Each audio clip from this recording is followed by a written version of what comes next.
Hello everyone, welcome to the 10-Minute Sea Discussion podcast, where I, Nora, your host, will break some exciting news from the Southeast Asia, a small but fast-growing region in the Asian continent. Now, let's stream into our fourth episode, ASEAN Born in Nature's Red Zone. 28th March 2025 would be a day that Southeast Asian residents can hardly forget. It marks the unexpected earthquake with a magnitude of 7.7 Richter in Sagaing region of Myanmar, with the epicenter close to Mandalay City, the country's second-largest city. Buildings, streets, and also its heritage entities were largely collapsed onto the ground, not only due to the major quake, but also its aftershocks. Some heavily affected zones painfully witnessed their construction efforts flattened by natural disaster. At least 5,000 locals lost their lives and 11,000 of them were injured. The earthquake sadly deepened the humanitarian crisis in Myanmar, whose public medical care and complementary facilities have been ripped apart since 2021 due to its civil war.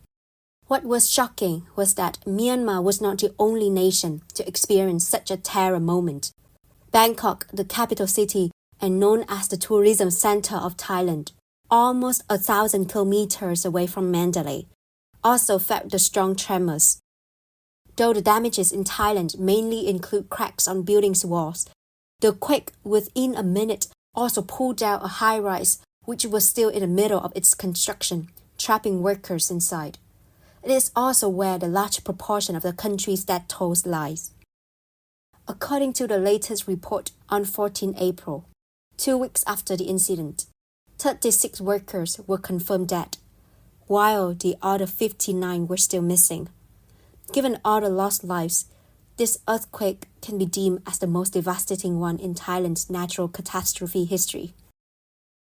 As the epicenter was only 10 miles or 16 kilometers away from Mandalay, it is considered to be shallow, which means more destructive.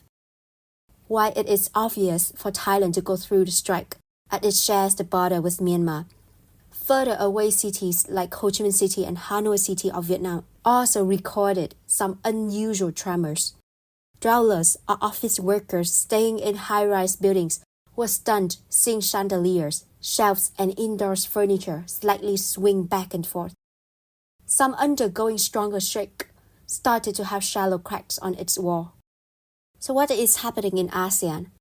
Is this earthquake the first warning to the region of more coming uncertainties regarding natural disasters in the future? Southeast Asia belongs to one of the most seismically active regions in the world, where major tectonic plates, such as the Eurasian plate and Australian plate, interact and generate some of the world's strongest earthquakes and tsunamis. Some ASEAN countries, namely the Philippines, Indonesia, and Myanmar, are even situated in between several tectonic plates. Hence, earthquakes, tsunamis, and volcanic eruptions are generally part of their local lives. With that said, countries like Thailand, Laos, Cambodia, and Vietnam rarely face strong earthquakes. However, the widespread tremors across these nations after the 28th March violent earthquake in Myanmar highlights their unfamiliarity in major seismic events. Simultaneously, it once again reminds all ASEAN members of its territory's special geographic features, ranging from mainland to island. It is undeniable that lying on the Pacific Ring of Fire, almost all countries in Southeast Asia are prone to climatic disasters in one way or another. Besides, most nations' landscapes formed on archipelagos and peninsulas. So if it's not earthquakes and tsunamis, it could be cyclones, monsoon rains. Sometimes it is not exaggerated to say that throughout the region's history of sovereignty establishment, natural disasters have also been included in this process. But what requires urgent attention here is that in recent years, though Southeast Asia still seasonally witnesses climatic catastrophes, these events have become more unpredictable. Some even possess an unforeseen severity, nearly knocking down any provinces they strike on. Last year, September, Typhoon Yagi arrived in the Philippines, then Vietnam. It is known as the most violent storm within the last 30 years, sweeping through the South China Sea region. At some locations, the highest winds measurable could reach up to 195 km per hour. Although citizens, together with local authorities, had greatly put efforts into preparations, advancing temporary evacuation and building up strong defense fronts, under the typhoon's strength, nearly all local properties near the shores, namely fishing boats, tourism yachts, and fish farms, were destroyed or even flattened. Even after the storm died down, the aftermath of landslide, flooding, and essential service cuts hindered further authority attempts to distribute relief packages and assistance in the affected cities. Typhoon Yagi caused an enormous damage of $52.4 million to the Philippines and $3.45 billion to Vietnam, including life loss, large-scale residential displacement, and broken facilities. According to the United Nations, climate change and the warming of the oceans caused by human industrial activities are increasing the frequency and severity of extreme weather events, coupled with the latest strong earthquake in Mandalay and other ongoing early seasonal climatic phenomena. It seems that Southeast Asia is trapped under an unimaginable natural disaster bait. To overcome this obstacle, it requires cross-country collaborations to timely initiate approaches capable of supporting readiness for disaster and rebuilding afterwards. Since ASEAN Committee on Disaster Management, or ACDM, was founded in 2003, the ASEAN Agreement on Disaster Management and Emergency Response was formed and has been regularly revised to align with societal, economic, and technological changes in each country and in the region as a whole. According to ASEAN Vision 2025 on disaster management, the strategic direction guiding the implementation of the agreement over the next 10 years focuses on creating a more people-centered, financially sustainable, and networked approach to disaster management in the region. The vision is built on ASEAN's previous achievements while adapting to the increasingly complex humanitarian landscape shaped by climate change, urbanization, and other socio-economic challenges. The region aims to concrete cross-sectoral governance by integrating its social, cultural, economic, and political security communities while enhancing disaster management capacities at regional, national, and local levels. Clear and timely communication among stakeholders will be prioritized through the development of Regional Disaster Communications Master Plan. Promising as the vision may seem, before diving deeper into further actions, it's worth noticing that Southeast Asia, like other world regions, is still trying to regain its balance and growing pace after the severe COVID-19 pandemic and the following economic crisis. Though investment in better pathways tackling natural disaster is essential, it should not over-occupy the budget initially designated for industrial and social development. Hence, more cost-effective solutions which can both ensure long-term shield for the region under catastrophes and guarantee sufficient capitals for other industrial developments are in demand. Learning from the Netherlands' initiatives for rising tides and floods caused by the climate change exemplifies the suggested actions. If possible, it is recommended that ASEAN refer to and adopt technologies from the Netherlands' floating buildings and coastal protection measures. The country is well known for its Maasland storm surge barrier set up near the Rotterdam port, which has shielded the country's southern coast for the past 25 years. This automatic fence will close when sea level rises to more than 1.5 meters, protect the country with 40% of its area below sea level.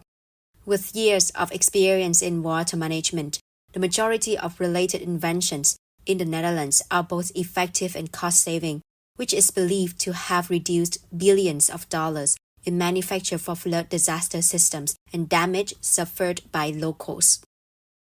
Regarding earthquakes, challenges may persist due to lack of data on early warning signs to be input into any computerized system. It doesn't mean that it's impossible to revise our current measures to tackle the quake.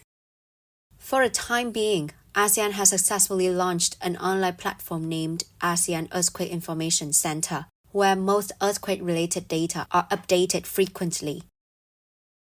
These obstacles are brought into sharp focus after a quake of 7.7 magnitude hit Myanmar in March 2025, which caused massive infrastructural damage, exposed thousands to homelessness, and revealed critical gaps in both national and regional disaster preparedness systems. The uneven technological capacity among ASEAN member states is further revealed following such catastrophes. In the case of the 2025 Myanmar earthquake, outdated or insufficient seismic monitoring systems failed to provide timely warnings, especially remote areas. Internet blackouts and limited communication networks further delayed rescue operations and aid delivery. Myanmar case is not isolated across ASEAN.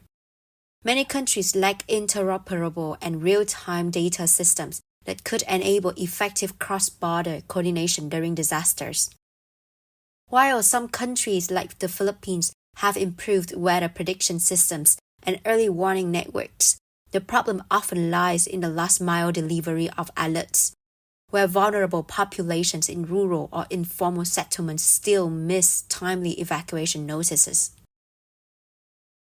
Hence, early address to the mentioned shortage is believed to found a strong base for ASEAN movement within this decade in terms of confronting climate change and unusual natural disasters. State members should collaboratively prioritize the development of regionally integrated early warning systems by investing in digital infrastructure that ensures real-time data sharing across borders. Thereby, ASEAN can stay balanced between growing its prosperity and sustaining through the natural hardships. Living in a zone facing frequent natural disasters, Southeast Asian nations have more or less learned from the past experience to come up with plans to largely stay prepared and alert to any catastrophes. However, as climate change is occurring hard, bringing unusual climatic phenomena, the current pathways do not seem to be versatile enough to assist such endeavors. Discrepancies of data collection in each country and also asynchronous alert systems have hindered the effectiveness of sending early warnings across the region to the vulnerable community. Therefore, ASEAN is advised to seek for more advancement in technology used as well as sustainable solutions to effectively collect suspicious signs, send out timely alerts to the affected population, and reduce damages that may require a long time to be rebuilt. Through such initiatives, it's possible for ASEAN to strengthen cross-border collaboration and invest in unified regional frameworks, which are essential to build a resilient future in the face of escalating climate threats. So that's the end of today's episode. I hope you enjoyed it and found the news interesting. For your convenient reference to further details of the news I mentioned, please find the links to my blog page in the description, where I have compiled all the related information. If you have any questions, or you want to discuss more on what I shared today, please leave your comments below. I would love to talk to each of you more as well. You can search for more episodes of this 10-minute sea discussion podcast on Apple Podcasts, Spotify, YouTube Podcasts, and my own blog page. Thank you for listening to today's episode all the way to the end. And I hope to see you again in my next episode of 10-minute sea discussion, which will be released soon. Once again, this is Nora, your host. Thank you so much and goodbye.